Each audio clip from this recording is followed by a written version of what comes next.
ভোক্তা পর্যায়ে আবারও বাড়ল এলপিজির দাম। 12 কেজি সিলিন্ডারের দাম 1421 টাকা থেকে বাড়িয়ে 1456 টাকা নির্ধারণ করা হয়েছে। এ নিয়ে পরপর 4 মাস এলপিজির দাম বাড়ল।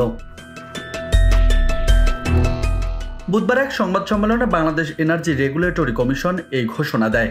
দর ঘোষণা করেন বিআইআরসি চেয়ারম্যান জালাল আহমেদ। তিনি বলেন, প্রতি কেজি এলপিজির দাম এ মাসের জন্য 118 টাকা 40 পয়সা থেকে বাড়িয়ে 121 টাকা 32 পয়সা নির্ধারণ করা হয়েছে। আজ বুধবার সন্ধ্যা 6টা থেকে এটা কার্যকর হবে। এর আগে আগস্ট মাসে ভোক্তা পর্যায়ে 12 কেজি এলপিজি সিলিন্ডারের দাম জুলাই মাসের তুলনায় 11 টাকা বাড়িয়ে 1377 টাকা নির্ধারণ করা হয়েছিল। এর আগের মাসে এই দাম বাড়ানো হয়েছিল 3 টাকা। সে সময় 12 কেজি সিলিন্ডারের দাম নির্ধারণ করা হয় 1366 টাকা।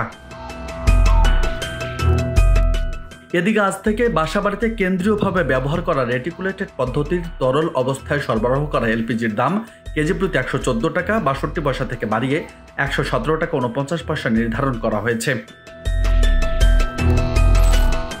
শুধু 12 কেজি নয়, 5 KG, 12.5 KG, 15 KG, 16 KG, 18 KG, 20 KG, 22 KG, 25 KG, 30 KG, 33, 35 ও 45 কেজির এলপিজি সিলিন্ডারের দামও বাড়ানো হয়েছে। এদিকে অটো গ্যাসের দাম লিটার প্রতি 65 টাকা 26 পয়সা থেকে বাড়িয়ে 66 টাকা 84 পয়সা নির্ধারণ করা হয়েছে। সংবাদ সম্মেলনে উল্লেখ করা হয়, সরকারি পর্যায়ে 12 কেজি সিলিন্ডারের দামের পরিবর্তন হয়নি। সেটি আগের দাম 591 টাকাই রয়েছে।